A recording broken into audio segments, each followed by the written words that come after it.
Terima kasih pimpinan. Yang terhormat pimpinan dan anggota Komisi 3 dan juga Pak Kabar Rekam beserta seluruh jajaran yang ada di sini.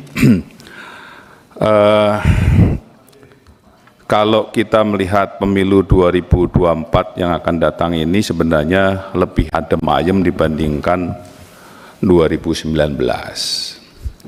Karena kalau kita lihat 3 bulan sebelum pemilu, ini kalau 2019 yang lalu, itu yang namanya persekusi, kriminalisasi, dan segala macam itu lebih membuat suasananya itu seakan-akan gaduh di mana-mana. Dan bahkan kalau kita lihat, yang namanya rapat dengan Kapolri periode lalu, 2 kali masa sidang mau pemilu, tidak ada rapat dengan Kapolri. Itu diingat, saya ingat sekali itu.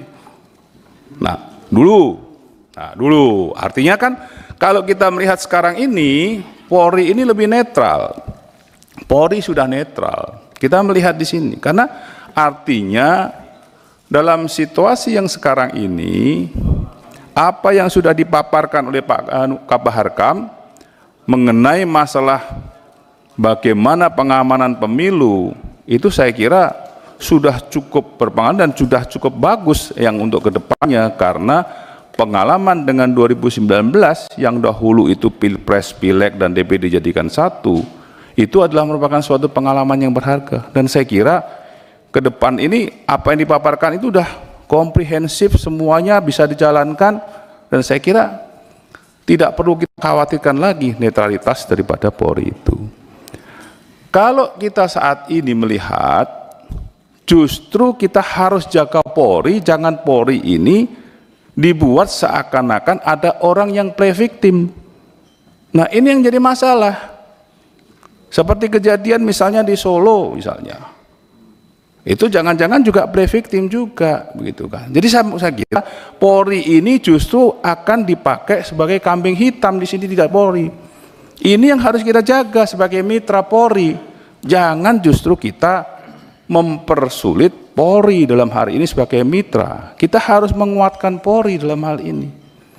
Karena beberapa kasus yang muncul justru hal-hal yang kalau kita lihat kenetralitasan tidak netralitas itu kita lihat dari macam-macam permasalahan justru di ASN dan segala macam. Tapi Polri sampai sekarang tidak ada. Jadi saya kira apa yang disampaikan tadi itu kan baru asumsi.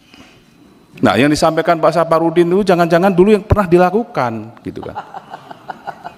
Jadi saya kira kita tidak perlu lagi berasumsi, memakut-nakuti Polri seperti ini. Tidak kok, Polri netral dalam hal ini. Kita melihat itu.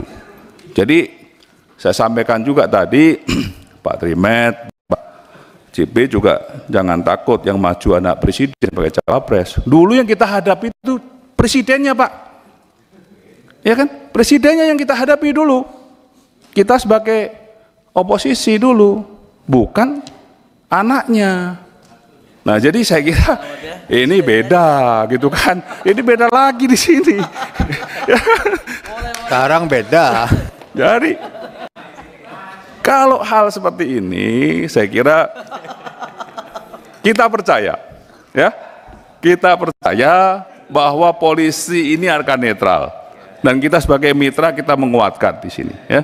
Jadi saya kira kita tidak perlulah kita panja-panja. Kita ini waktunya udah mau ke dapil gitu. Ke Pak Trimet takut di dapilnya nanti minta sama Kapolres, Kapolda beres itu seperti dulu, ya kan? Jadi saya kira tidak perlu lagi kita ini mempersulit kepolisian. Kita justru membackup kepolisian. Bagaimana polisi ini tetap netral menjaga kita semuanya untuk melakukan pemilu itu. Saya kira itu saja pimpinan. Terima kasih.